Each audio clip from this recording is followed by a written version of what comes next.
सबको जय मसीह की। खुदा आप सबको आशीष दे। तो चलिए फ्रेंड्स, आज का पवित्र वचन रीड करेंगे। लेकिन आज के हम सब जानते हैं कि आज 79th इंडिपेंडेंस डे है।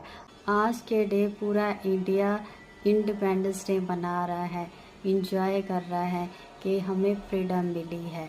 तो हम क्या बाइबल के अकॉर्डिंग भी फ्रीडम में है, इसके बारे में जानेंगे। आज भी अगर हम मसीह होकर स्वतंत्र हैं कई चीज़ों में या नहीं है, तो इसके बारे में हम जानेंगे। तो चलिए रीड करते हैं यूहन्ना 8 चैप्टर 34 वर्स से लेके 36 तक। यीशु ने उनको उत्तर दिया, मैं तुमसे सच सच कहता हूँ कि जो कोई पाप करता है वह पाप का दास है।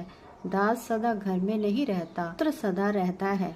इसलिए यदि पुत्र तुम्हें स्वतंत्र करेगा तो सचमुच तुम स्वतंत्र हो जाओगे। तो यहाँ पर यीशु क्या बोल रहे हैं कि मैं तुमसे सच सच कहता हूँ कि जो कोई पाप करता है वह पाप का दास है। अब ये सवाल उठता है कि पाप है क्या? क्या हम पाप के अभी भी दास हैं? ऐसे बहुत सारे गलती गुनाह हैं जो पाप कहलाते हैं और उनके हम दास बन जाते हैं। मान लो कि हमने झूठ बोला तो हम झूठ के दास हैं। मान लो हमने चोरी की तो हम चोरी के दास हैं। मान लो हमने किसी से झगड़ा करा तो मीन्स हम झगड़े के दास हैं। अगर हम भलाई जानते हैं लेकिन भलाई किसी की करते नहीं है, वो भी पाप गिनी जाती है। इसलिए प्रभु कहते हैं जो कोई पाप करता है वह पाप का दास है। जो झूठ बोलता है, धोखा देता है, चोरी करता है, निंदा करता है और व्यभिचार करता है, हर बुरी चीज वो पाप ही है। 35 में क्या लिखते हैं? दास सदा घर में नहीं रहता, पुत्र सदा रहता है। मीन्स दास है वो सदा घर में नहीं रहता।